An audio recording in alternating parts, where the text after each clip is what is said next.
ਗੋਬਿੰਦੇ ਮੁਕੰਦੇ ਉਦਾਰੇ ਅਪਾਰੇ।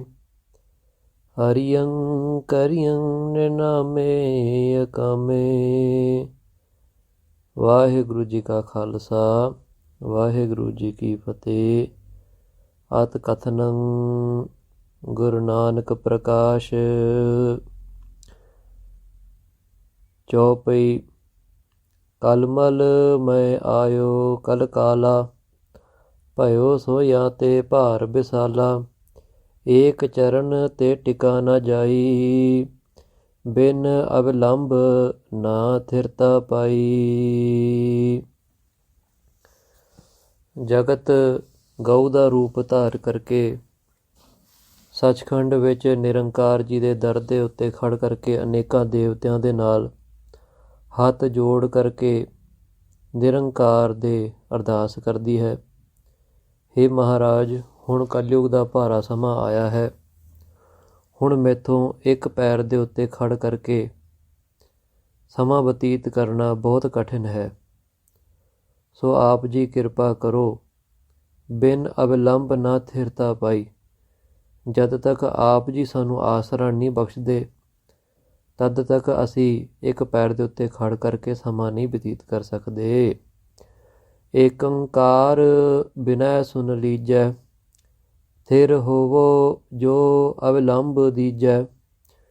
ਜੋਤੀ ਰੂਪ ਆਤੁਰੀ ਬਾਨੀ, ਸੁਨਤ ਵਿਚਾਰ ਕੀਨੀ ਸੁਖਦਾਨੀ। ਹੇ ਏਕੰਕਾਰ ਰੂਪ ਪਤੀ ਪਰਮੇਸ਼ਰ ਵਾਹਿਗੁਰੂ ਜੀ, ਸਾਡੀ ਬੇਨਤੀ ਕਬੂਲ ਕਰੋ।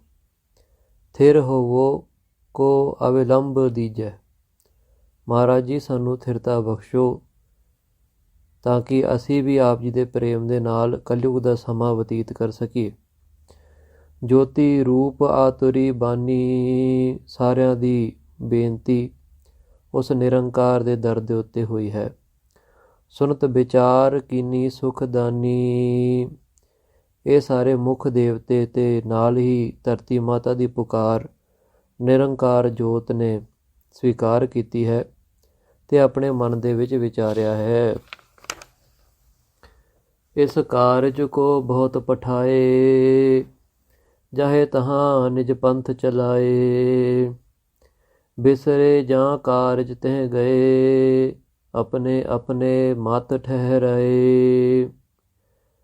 ਅਕਾਲ ਪੁਰਖ ਦੀ ਜੋਤੀ ਨੇ ਆਪਣੇ ਮਨ ਦੇ ਵਿੱਚ ਇਹ ਵਿਚਾਰਿਆ ਹੈ ਕਿ ਸਤਯੁਗ ਤੋਂ ਲੈ ਕਰਕੇ ਕਲਯੁਗ ਦੇ ਸਮੇਂ ਦੇ ਵਿੱਚ ਵੀ ਅਸੀਂ ਅਨੇਕਾਂ ਅਵਤਾਰਾਂ ਪੀਰਾਂ ਨੂੰ ਭੇਜਿਆ ਹੈ ਕਿ ਜਾਓ ਧਰਤੀ ਦੇ ਉੱਤੇ ਜਾ ਕਰਕੇ ਮਨੁੱਖਾਂ ਨੂੰ ਨਾਮ ਦਾ ਉਪਦੇਸ਼ ਬਖਸ਼ੋ। ਪਰ ਕਿਸੇ ਵੀ ਅਵਤਾਰ ਨੇ ਪੂਰਨ ਰੂਪ ਦੇ ਵਿੱਚ ਨਾਮ ਦੀ ਮਹਿਮਾ ਤੇ ਪ੍ਰਭੂ ਦੇ ਪ੍ਰੇਮ ਦੀ ਜਿਹੜੀ ਗੱਲ ਹੈ ਉਹ ਧਰਤੀ ਵਾਸੀਆਂ ਦੇ ਹਿਰਦੇ ਦੇ ਵਿੱਚ ਉਤਾਰਨਾ ਨਹੀਂ ਕੀਤਾ। ਸੋ ਇਸੇ ਕਾਰਜ ਲਈ ਉਹਨਾਂ ਪੀਰ ਪੈਗੰਬਰਾਂ ਅਵਤਾਰਾਂ ਨੂੰ ਭੇਜਿਆ ਸੀ, ਪਰ ਉਹ ਸਾਰੇ ਆਪਣੇ ਆਪਣੇ ਨਾਮ ਦੇ ਪੰਥ ਚਲਾ ਕਰਕੇ ਵਾਪਿਸ ਆ ਗਏ ਹਨ। ਕਿਨਹੂ ਨ ਮਹਿਮਾ ਨਾਮ ਬਿਥਾਰੀ, ਭਾਉ ਭਗਤ ਕੀ ਰੀਤ ਨ ਡਾਰੀ। ਜਿਉ ਹੋਵਤ ਅਵਲੰਬਤ ਛੋਨੀ, ਇਉ ਵਿਚਾਰ ਬੋਲੇ ਜਗ ਮੁਜੋਨੀ।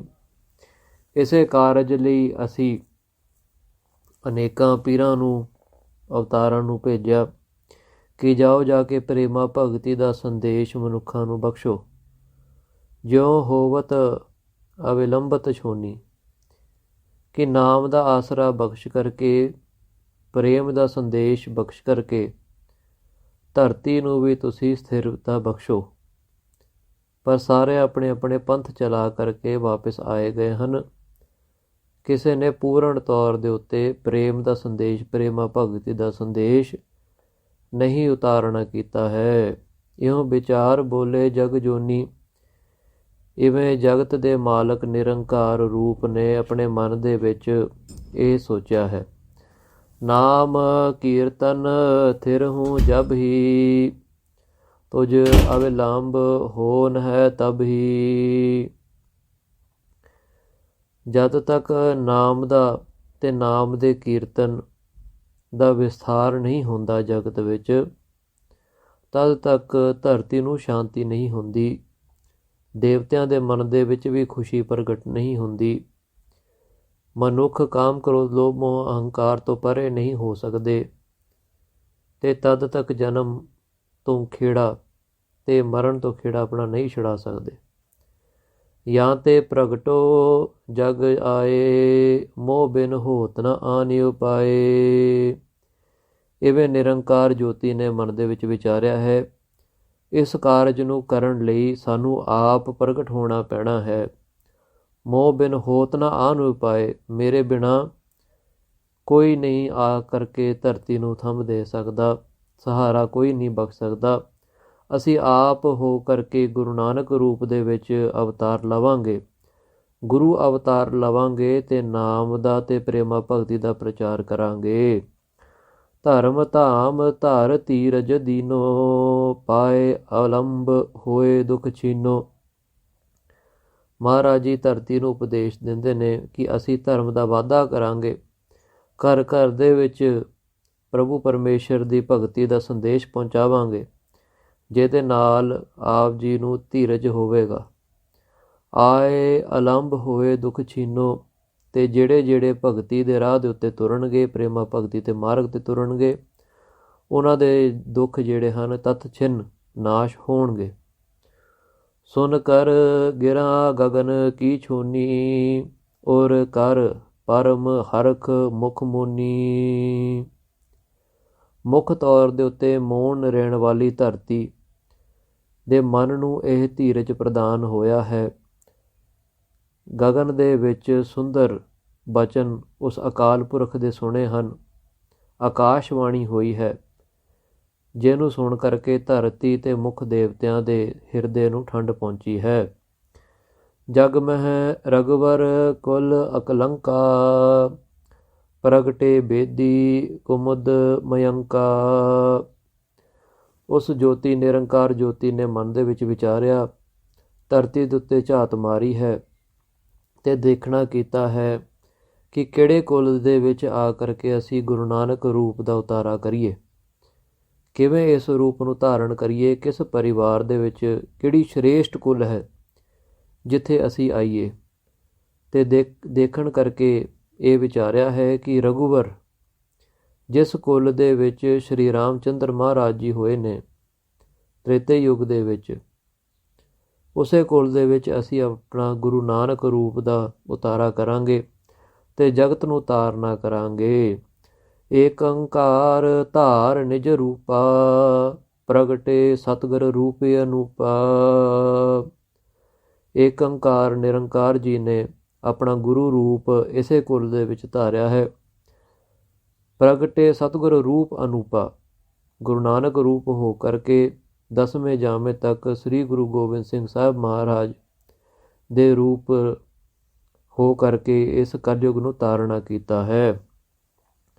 ਨਿਸ ਕੁਚਾਲ ਕਲਕਾਲ ਤਬ ਉਡਗਨ, ਦੰਭ ਸਮਾਜ ਭਏ ਕੁਮਦ, ਸੇ ਅਨਕ ਮਤ ਇੰਦ ਮੁਹੰਮਦ ਰਾਜ। ਮਹਾਰਾਜ ਜੀ ਦਾ ਅਵਤਾਰ ਇਸ ਪ੍ਰਕਾਰ ਹੋਇਆ ਜਿਵੇਂ ਸੂਰਜ ਦੇ ਆਉਣ ਦੇ ਨਾਲ ਛੋਟੇ ਛੋਟੇ ਤਾਰਿਆਂ ਦੀ ਰੋਸ਼ਨੀ ਮੱਧਮ ਪੈ ਜਾਂਦੀ ਹੈ, ਭਾਵੇਂ ਕੋਈ ਕੰਮ ਨਹੀਂ ਆਉਂਦੇ। ਇਵੇਂ ਮਹਾਰਾਜ ਜੀ ਪੂਰਨ ਗੁਰੂ ਨਾਨਕ ਪੂਰਨ ਅਵਤਾਰ ਰੂਪ ਹੋ ਕਰਕੇ, ਗੁਰ ਅਵਤਾਰ ਰੂਪ ਹੋ ਕਰਕੇ ਮਹਾਰਾਜ ਜੀ ਪ੍ਰਗਟ ਹੋਏ ਨੇ ਤੇ ਸਾਰੇ ਪੀਰ ਪੈਗੰਬਰਾਂ ਦੀ ਜਿਹੜੀ ਰੋਸ਼ਨੀ ਹੈ ਉਹ ਮੱਧਮ ਪੈ ਗਈ ਹੈ। ਕਲਯੁਗ ਦੇ ਵਿੱਚ ਵੱਡੇ ਰੂਪ ਦੇ ਵਿੱਚ ਮਹਾਰਾਜ ਜੀ ਨੇ ਅਵਤਾਰ ਧਾਰਿਆ ਹੈ ਜੀ। ਤੇ ਅਕਾਲ ਪੁਰਖ ਵਾਹਿਗੁਰੂ ਜਿਹੜੇ ਨਿਰੰਕਾਰ ਸਰੂਪ ਹੀ ਨੇ, ਜਦ ਉਹਨਾਂ ਨੇ ਗੁਰੂ ਨਾਨਕ ਰੂਪ ਦਾ ਅਵਤਾਰ ਲੈਣਾ ਹੈ ਤੇ ਉਸ ਵੇਲੇ ਧਰਤੀ ਦੀ ਕਿਹੋ ਜਿਹੀ ਸਥਿਤੀ ਸੀ, ਇਹ ਲਿਖਿਆ ਗਿਆ ਹੈ। ਸ੍ਰੀ ਨਾਨਕ ਆਗਮ ਕੇ ਹੇਤੂ, ਰਚਿਓ ਸੁਰਗ ਵਿਦ ਸੁਖ ਸੰਕੇਤੂ। ਇਵੇਂ ਮੰਨੋ ਕਿ ਜਿਵੇਂ ਸਵਰਗਾਂ ਦੇ ਵਿੱਚ ਸੁੱਖ ਹਨ ਤੇ ਜਿਸ ਨਗਰੀ ਦੇ ਵਿੱਚ, ਜਿਸ ਘਰ ਦੇ ਵਿੱਚ, ਪਰਿਵਾਰ ਕੁਲ ਦੇ ਵਿੱਚ ਸ੍ਰੀ ਗੁਰੂ ਨਾਨਕ ਦੇਵ ਜੀ ਮਹਾਰਾਜ ਨੇ ਆਗਮਨ ਲੈਣਾ ਹੈ, ਆਪਣਾ ਅਵਤਾਰ ਧਰਨਾ ਹੈ, ਉਹ ਕੁਲ, ਉਹ ਪਰਿਵਾਰ, ਉਹ ਦੇਸ਼, ਉਹ ਪਿੰਡ ਸੁਰਗਾਂ ਦੇ ਸਮਾਨ ਹੈ। ਇਵੇਂ ਹੀ ਬਹੁਤ ਉੱਥੇ ਸੁਗੰਧੀ ਅਤੇ ਬਹੁਤ ਪਵਿੱਤਰ ਲੋਕ ਰਹਿੰਦੇ ਹਨ। ਸੁਰਬੀ ਖੀਰ ਪਯੁੰਖ ਸਮਾਨਾ, ਸੁਰ ਸਮ ਸੁੰਦਰ ਮਾਨੁਜ ਸੁਜਾਨਾ। ਤੇ ਨਗਰੀ ਦੇ ਮਨੁੱਖ ਇਸ ਤਰੀਕੇ ਨਾਲ ਨੇ ਜਿਵੇਂ ਸਵਰਗਾਂ ਦੇ ਵਿੱਚ ਦੇਵਤੇ ਰਹਿੰਦੇ ਹਨ। ਸੁੰਦਰ ਉਹਨਾਂ ਦੀ ਬਾਣੀ ਹੈ, ਸੁੰਦਰ ਉਹਨਾਂ ਦੇ ਆਚਰਣ ਹਨ ਤੇ ਬਹੁਤ ਹੀ ਜਪੀ ਤਪੀ ਹਨ। ਬੇਦੀ ਬੰਸ ਬਸਹਿ ਧਨੁਰ ਤਾਰੀ, ਯੁੱਧ ਵੇਦ ਕਾ ਜਿਨ ਹੈ ਸੁਧਾਰੀ। ਤੇ ਵੇਦੀ ਵੰਸ ਦੇ ਵਿੱਚ ਮਹਾਰਾਜ ਜੀ ਨੇ ਅਵਤਾਰ ਲਿਆ ਹੈ। ਯੁੱਧ ਵੇਦ ਕਾ ਜਿਨ ਹੈ ਸੁਧਾਰੀ, ਤੇ ਜਿਨ੍ਹਾਂ ਨੇ ਆਪਣੇ ਮਨ ਦੇ ਵਿੱਚ ਯੁੱਧ ਦਾ ਨਿਸ਼ਚਾ ਰੱਖਿਆ ਹੈ। ਯੁੱਧ ਦੋ ਪ੍ਰਕਾਰ ਦੇ ਹਨ, ਇੱਕ ਮਨ ਦੇ ਨਾਲ ਤੇ ਇੱਕ ਬਾਹਰ ਦੇ ਦੁਸ਼ਟਾਂ ਦੇ ਨਾਲ। ਸ਼ਸਤਰਧਾਰੀ ਬੇਦੀ ਬੰਸ ਦੇ ਵਿੱਚ ਮਹਾਰਾਜ ਜੀ ਨੇ ਅਵਤਾਰ ਧਾਰਿਆ ਹੈ, ਜਿਨ੍ਹਾਂ ਨੇ ਯੁੱਧ ਵਿਧੀਆਂ ਦਾ ਸੁਧਾਰ ਕੀਤਾ ਸੀ। ਡੰਡ ਕਾਲ ਕਾ ਤੰਡ ਕਾਲ ਕਾ ਪਾਵਕ ਕੁੰਭਾ, ਯੱਗ ਥੰਬ ਸੇ ਸ਼ੋਭਿਤ ਛੰਡਾ। ਤੇ ਜਿਵੇਂ ਅਗਨੀ ਦੇ ਵਿੱਚ ਆਹੁਤੀਆਂ ਪਾ ਕਰਕੇ ਹੋਮ ਕੀਤਾ ਜਾਂਦਾ ਹੈ, ਇਵੇਂ ਮਹਾਰਾਜ ਜੀ ਨੇ ਸ਼ੁਭ ਕਰਮਾਂ ਦਾ ਜਿਹੜਾ ਸਾਨੂੰ ਸਮੱਗਰੀ ਬਖਸ਼ੀ ਹੈ, ਤੇ ਬ੍ਰਹਮ ਅਗਨੀ ਦੇ ਵਿੱਚ ਇਹਦਾ ਯੱਗ ਕੀਤਾ ਜਾਂਦਾ ਹੈ। ਭਾਵ ਨਾਮ ਜਪਣਾ ਹੈ ਤੇ ਜਿਹੜੇ ਸ਼ੁਭ ਕਰਮ ਕਰਨੇ ਹਨ ਉਹ ਨਾਮ ਨੂੰ ਅਰਪਣ ਕਰਨੇ ਹੈ। ਇਹ ਮਹਾਰਾਜ ਜੀ ਨੇ ਸਾਨੂੰ ਯੱਗ ਬਖਸ਼ਿਆ ਹੈ ਜੀ। ਤੇ ਪਿਤਾ ਕਲਿਆਣ ਦਾਸ ਚੰਦ ਜੀ ਦੇ ਮਹਾਰਾਜ ਦੇ ਘਰ ਦੇ ਵਿੱਚ ਧੰਨ ਧੰਨ ਸ੍ਰੀ ਗੁਰੂ ਨਾਨਕ ਦੇਵ ਜੀ ਮਹਾਰਾਜ ਨੇ ਆਪਣਾ ਅਵਤਾਰ ਧਾਰਿਆ ਹੈ। ਤੇ ਉਹ ਕਿਸ ਪ੍ਰਕਾਰ, ਕੀ ਕਾਰਨ ਬਣਿਆ ਹੈ ਉਹਨਾਂ ਦਾ ਅਵਤਾਰ ਧਾਰਨ ਦਾ। ਕਲਿਆਣ ਚੰਦ ਜੀ ਦੇ ਘਰ ਦੇ ਵਿੱਚ ਹੀ ਕਿਉਂ ਮਹਾਰਾਜ ਜੀ ਨੇ ਅਵਤਾਰ ਧਾਰਿਆ, ਇਹਦੇ ਬਾਰੇ ਇਸ ਪ੍ਰਕਾਰ ਲਿਖਿਆ ਹੈ। ਅਨਕ ਜਨਮ ਕੀ ਇੱਛਾ ਜਾਸੂ, ਵਿਸ਼ਨ ਹੋਏ ਸੁਤ ਗਿਆਨ ਨਿਵਾਸੂ। ਪਿਛਲੇ ਜਨਮਾਂ ਦੀ ਭਗਤੀ ਦੇ ਵਿੱਚ ਕਲਿਆਣ ਦਾਸ ਚੰਦ ਜੀ ਨੇ ਪਿਛਲੇ ਜਨਮਾਂ ਦੇ ਵਿੱਚ ਜਦੋਂ ਉਹ ਭਗਤੀ ਕਰਦੇ ਸੀ, ਜਪ ਤਪ ਵਰਤ ਨੇਮ ਆਦਿ ਕਿਰਿਆਵਾਂ ਕਰਦੇ ਸੀ, ਉਸ ਪ੍ਰਭੂ ਦੀ ਯਾਦ ਦੇ ਵਿੱਚ ਬੈਠਦੇ ਸੀਗੇ ਸਮਾਧੀ ਲਾ ਕਰਕੇ। ਤੇ ਉਸ ਵੇਲੇ ਇਹ ਅਰਦਾਸ ਕਰਦੇ ਸੀ ਕਿ ਹੇ ਵਿਸ਼ਨੂੰ ਰੂਪ ਭਗਵਾਨ ਜੀ, ਆਪ ਜੀ ਮੇਰੇ ਪੁੱਤਰ ਰੂਪ ਦੇ ਵਿੱਚ ਹੋ ਕਰਕੇ ਸਾਨੂੰ ਸੁਖ ਦਿਓ। ਤੇ ਹੁਣ ਇਸ ਜਨਮ ਦੇ ਵਿੱਚ ਕਲਿਆਣ ਦਾਸ ਚੰਦ ਜੀ ਨੇ ਇਹ ਅਵਤਾਰ ਧਾਰਿਆ ਹੈ, ਬੇਦੀ ਕੁਲ ਦੇ ਵਿੱਚ ਨੇ, ਤੇ ਉਹਨਾਂ ਦੇ ਪਿਛਲੀ ਕਮਾਈ ਇੰਨੀ ਹੈ ਤੇ ਉਹਨਾਂ ਦੀ ਅਰਦਾਸਾਂ ਨੂੰ ਭਾਗ ਲਾਉਣ ਲਈ ਉਸ ਨਿਰੰਕਾਰ ਜੋਤੀ ਸਰੂਪ ਅਰਦਾਸ ਕਬੂਲ ਕਰਕੇ ਉਹਨਾਂ ਦੇ ਘਰ ਦੇ ਵਿੱਚ ਸ੍ਰੀ ਗੁਰੂ ਨਾਨਕ ਦੇਵ ਜੀ ਰੂਪ ਦੇ ਵਿੱਚ ਮਹਾਰਾਜ ਜੀ ਨੇ ਅਵਤਾਰ ਲਿਆ ਹੈ। ਹਿਰਦੈ ਕਰਤ ਸੰਕਲਪ ਵਿਕਲਪਾ, ਭਗਤ ਅਧੀਨ ਰਿਜੈ ਗੁਣ ਅਲਪਾ। ਹੇ ਮਹਾਰਾਜ ਨਿਰੰਕਾਰ ਰੂਪ ਸਰਗੁਣ ਸਰੂਪ ਵਿਸ਼ਨੂੰ ਜੀ ਮਹਾਰਾਜ, ਆਪ ਜੀ ਸਾਡੇ ਘਰ ਦੇ ਵਿੱਚ ਬਾਲ ਰੂਪ ਦੇ ਵਿੱਚ ਸਾਨੂੰ ਸੁਖ ਬਖਸ਼ੋ। ਸਾਡੇ ਬਾਲਕ ਹੋ ਕਰਕੇ ਆਓ। ਭਗਤ ਅਧੀਨ ਰਿਜੈ ਗੁਣ ਅਲਪਾ। ਤੇ ਨਿਰੰਕਾਰ ਜੋਤੀ ਸਰੂਪ ਨੇ ਇਹ ਅਰਦਾਸ ਕਬੂਲ ਕੀਤੀ ਹੈ ਤੇ ਉਹਨਾਂ ਦੇ ਘਰ ਦੇ ਵਿੱਚ ਮਹਾਰਾਜ ਜੀ ਨੇ ਅਵਤਾਰ ਲਿਆ ਹੈ। ਜੇ ਮੁਝ ਲਖੈ ਦੀਨ ਗੁਣ ਨਾਹੀ, ਭਏ ਸੁਕਰੀ ਸਫਰੀ ਮਾਹੀ।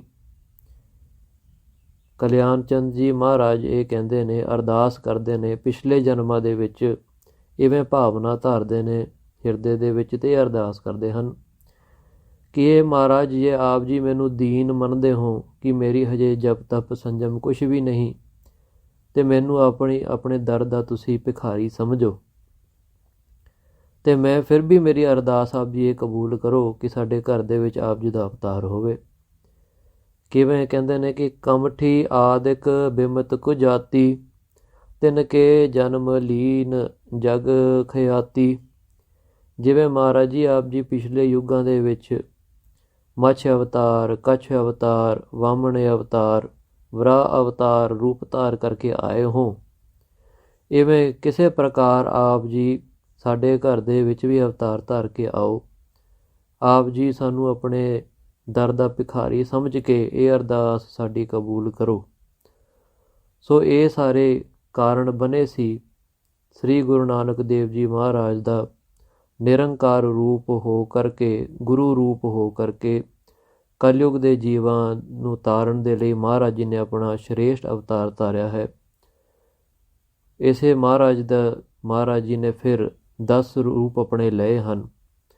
11ਵਾਂ ਰੂਪ ਮਹਾਰਾਜ ਜੀ ਦਾ ਸ੍ਰੀ ਗੁਰੂ ਗ੍ਰੰਥ ਸਾਹਿਬ ਜੀ ਮਹਾਰਾਜ, ਸ੍ਰੀ ਗੁਰੂ ਦਸਮ ਗ੍ਰੰਥ ਸਾਹਿਬ ਜੀ ਮਹਾਰਾਜ, ਸ੍ਰੀ ਸਰਬਲੋਕ ਗ੍ਰੰਥ ਸਾਹਿਬ ਜੀ ਮਹਾਰਾਜ, ਇਹ ਇੱਕ ਰੂਪ ਨੇ, ਗੁਰਬਾਣੀ ਰੂਪ ਹੈ। ਤੇ 12ਵਾਂ ਅਵਤਾਰ ਮਹਾਰਾਜ ਜੀ ਦਾ ਗੁਰੂ ਪੰਥ ਖਾਲਸਾ ਹੈ। ਵਾਹਿਗੁਰੂ ਜੀ ਕਾ ਖਾਲਸਾ, ਵਾਹਿਗੁਰੂ ਜੀ ਕੀ ਫਤਿਹ।